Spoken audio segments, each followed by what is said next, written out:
E aí galera, beleza? Bem-vindo ao Historizado Company, a história de tudo, para nossa terceira parte aí, né, dos povos pré-colombianos, né? Nós vamos trabalhar agora os Incas, o que mais importa para cair no seu Enem. Se inscreve no canal, indica aos coleguinhas aí que você está estudando também com o Historizado, professor Revson, tá ok? Para se preparar para o seu Enem, para o seu IFES, tá certo? Para a sua prova do ensino médio. Se inscreva no canal, dê seu like aí. Bom, os Incas, eles se desenvolvem na região dos Andes, na América do Sul, na América do Sul.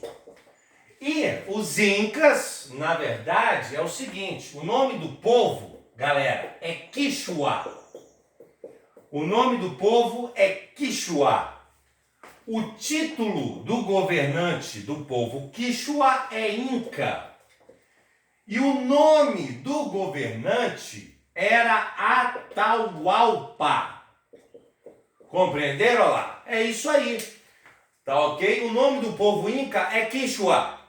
Então, às vezes, algumas questões de prova, né, do Enem e outras questões, trazem essa ideia, tá ok? Trazem essa ideia pra gente de um outro povo.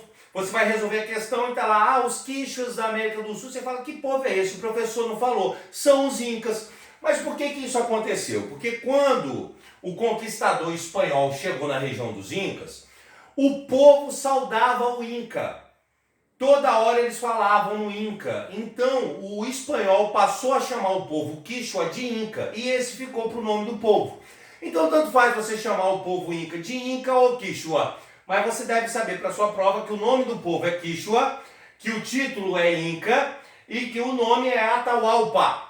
Compreenderam? Tranquilo? E aí nós vamos trabalhar os Incas igual nós trabalhamos os Astecas, dentro dos seus pontos políticos, econômicos, sociais e religiosos. E aí nós podemos trabalhar aqui com o seguinte: no caso da política,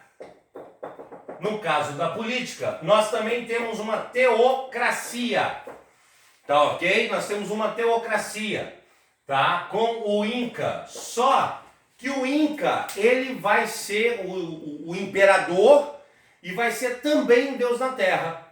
Isso mesmo, igual aquele modelo do faraó, né? Vocês lembram do Egito, que o faraó ele era um líder político e também era um deus na terra. No caso do Inca, também vai funcionar dessa forma. O Inca, ele é o imperador e também é um dos deuses na terra, ele é um deus na terra. Compreenderam? Diferente dos astecas, no qual Montezuma era o imperador, mas Montezuma falava com os deuses. Também era teocracia, mas falava com os deuses. Então a gente pode fazer uma comparação já para a questão de prova. O Inca e o faraó são teocracias, onde eles são imperadores, mas também são deuses na terra.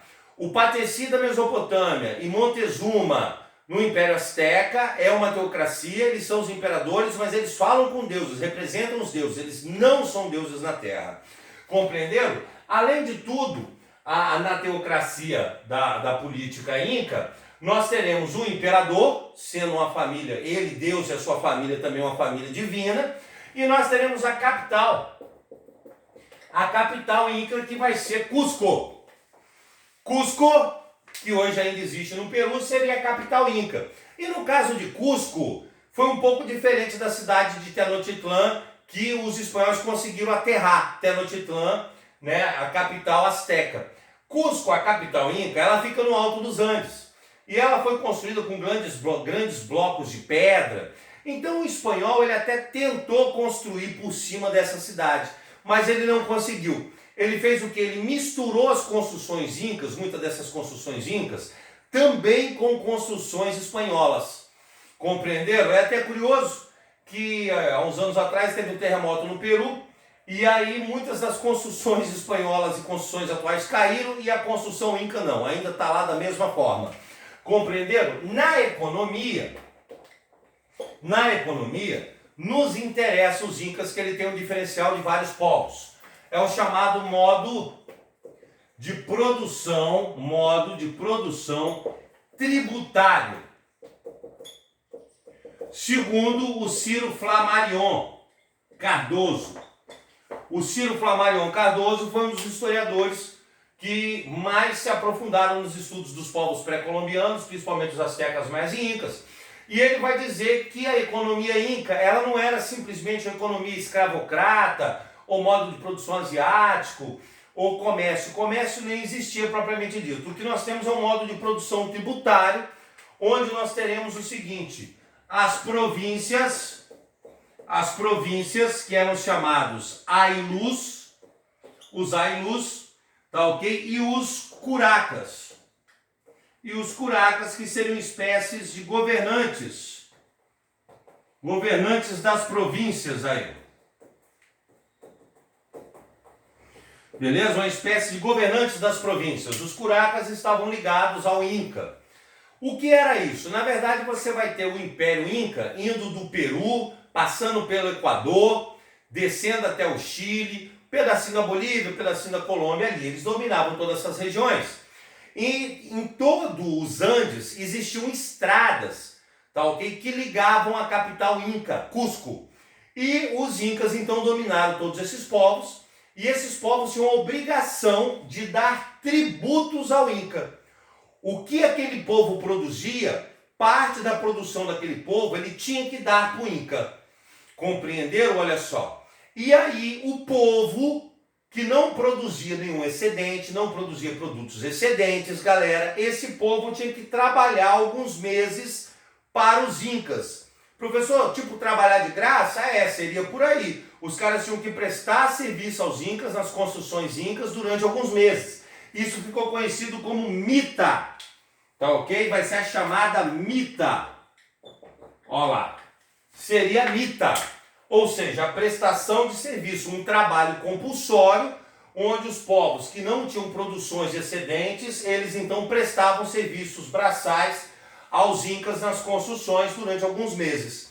Então, nós temos como economia Inca um modo de produção tributário. Tá ok? Ficou claro? Bacana. Porque aí nós podemos entrar na sociedade Inca. Na sociedade Inca, que é até mais simplória do que a asteca. A sociedade Inca, nós utilizamos a famosa pirâmide social, a clássica pirâmide social, onde você tem no topo a nobreza, que seria o Inca e seus parentes, os sacerdotes, os guerreiros, ó lá, os guerreiros, tá ok? E como eu disse, guerreiros são guerreiros, fazem zigue-zigue-zá.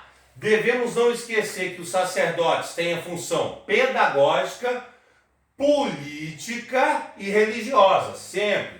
Aqui nós teremos, então, dividida essa grande massa em camponeses, e podemos dizer escravos, mas a grande maioria com um trabalho compulsório. Compreenderam? Essa seria a sociedade Inca. Bem simplória, né, galera? Bem simplória, bem tradicional, tá? Diferente da sociedade asteca. Na religião, vou aproveitar o espaço aqui embaixo, né? Que a gente vai ver a base da religião. Na religião, os Incas se parecem com os astecas, os egípcios, né? Eles eram politeístas, tá ok? Eles eram antropozoomórficos, tá ok? Acreditavam também no fim do mundo, mas tinha uma outra característica: o uso dos sacrifícios. E aí nós vamos desenvolver um pouquinho sobre essa questão dos sacrifícios, né? Veja bem, os Incas se utilizavam de sacrifícios humanos nos seus rituais. Esses sacrifícios humanos eram para os deuses, para ter boa colheita, não ter grandes catástrofes naturais, coisa do tipo. Os Incas, eles utilizavam membros do próprio povo como sacrifícios. Tradicionalmente, crianças, tá ok? Eram crianças até os 15 anos para baixo ali, entre os 7, 8 até os 15 anos. Muitas vezes meninas virgens até, para esses sacrifícios aos deuses. Eles embriagavam as crianças com xixa Isso mesmo, a bebida xixa, né, a base do milho, foi inventado pelos incas, e ali depois faziam esses sacrifícios mumificando essas crianças basicamente pelas cavernas dos Andes. Por que eu comentei isso aqui agora? Porque no caso asteca, tá ok? Os astecas também se utilizavam de sacrifícios, mas os astecas sacrificavam pessoas de outros povos. Compreenderam? Ele pegava pessoas de outros povos e sacrificavam essas pessoas para os deuses para ter boas colheitas e tudo mais. Mas professor, sacrifícios humanos, gente, eu quero que vocês entendam o seguinte: os deuses, podemos dizer a grosso modo, sempre gostaram de sangue. Tá entendendo? Nós que somos cristãos, a gente não tem mais o hábito do sacrifício, porque Jesus foi um sacrificado. Deus quis o sangue do filho dele, o sangue de Jesus. O sangue de Jesus teve que ser derramado, tá ok? Para purificar os pecados da humanidade, olha só. Por isso que nós cristãos não conseguimos entender bem a questão dos sacrifícios. Mas todas as religiões sempre tiveram sacrifícios de animais e sacrifícios humanos. O cristianismo não tem, porque Jesus já foi o sacrificado. Compreenderam? E muitas dessas pessoas que eram sacrificadas, no caso dos incas, era uma honra. Porque quando essa pessoa morria, ela estava sendo sacrificada para saciar os deuses, trazer boa colheita para o seu povo, e a alma dela ainda ia viver com esse Deus, olha só. É assim que eles enxergam. No caso asteca, eles sacrificavam membros de outros povos. Então era tudo à força, drogando o cara, segurando a força e fazendo esse sacrifício, tá ok? Na pirâmide do Sol, na pirâmide da Lua, lá no Império Azteca. Pois os incas não terão pirâmides. Para a gente fechar os incas e fechar essa parte dos povos pré-colombianos, a gente pode falar aqui do desenvolvimento. O desenvolvimento inca, isso aí, ó. O desenvolvimento inca, que nesse caso aqui teria um grande desenvolvimento na arquitetura, como eu já citei, a capital Cusco e a mais famosa cidade, Machu Picchu. Machu Picchu, uma das cidades mais belas do mundo, construída no alto dos Andes, descoberta no início do século XX por um arqueólogo norte-americano. A cidade de Machu Picchu é uma das mais famosas construções, foi considerada, né, recentemente uma das 7 novas maravilhas do mundo, tá ok? E as construções são impressionantes, porque os incas, eles rastavam as pedras em blocos, lapidavam blocos gigantescos pelos Andes, e os incas não conheciam a roda. Então, os espanhóis, infelizmente, eles destruíram muita coisa dos incas na conquista. E aí, até hoje, a única coisa que a história, a arqueologia, de certa forma, deve um pouco era como eles transportavam essas pedras. Nós não conseguimos explicar por completo, mas existem estudos que brevemente acho que vão esclarecer isso aí. Então é importante vocês saberem que dá margem para falar que foram os alienígenas. Entenderam? Por isso que a galera fala, esses povos tinham contatos com alienígenas, transportavam as pedras com o poder da mente. Esquece isso. Tudo quem fez foi o homem. As pirâmides do Egito, as grandes construções romanas, as cidades incas, tá ok? Outro ponto importante é o uso da lhama. Nós temos o uso da lhama. Esse animal, ele não consegue transportar as pedras, tá ok? Mas ele era o grande transporte, o meio de transporte inca. Se utilizava da carne, da pele, dos seus fetos, do transporte. A lhama era um animal que servia aos incas. Outro ponto seria a agricultura. A agricultura de terraços. A agricultura de terraços. Ou curva de nível, que vocês acabam estudando em geografia. Né? Seria, você tem um morrinho, e aí eles cortavam o morrinho dessa forma, para reter a água da chuva. Compreenderam? Fazia as plantações aqui, reter a água da chuva e evitar a erosão do morro. São as chamadas, né, curva de nível. Então, já inventada pelos incas, olha que bacana. Eles também tinham um grande desenvolvimento na matemática, astronomia, metais e cerâmica. E nos interessa aqui também um outro ponto muito importante, que seria, de certa forma, a escrita inca, galera, que seriam os quipus. Os quipus é a escrita inca e a contabilidade inca. Seriam nós dados em cordas. E aqueles nós dados em cordas, tá entendendo? é onde teria escrito em uma contabilidade. Nós não sabemos ler e escrever os quipus ainda. Existem várias pesquisas na Europa, Estados Unidos e também aqui no Peru, no Chile, mas ninguém conseguiu traduzir o que seriam esses quipus. Curiosidade: muitos camponeses no Peru ainda falam o idioma inca, mas eles falam o idioma inca, eles não sabem ler e escrever. Porque quem sabia ler e escrever eram os sacerdotes, os nobres, e esses foram exterminados pelos espanhóis. Então os quipus é enigmático. Daí dá margem de falar que foram alienígenas e tudo mais, né? Como sempre. Mas podemos dizer que os quipus, ele lembra um pouco o ábaco chinês.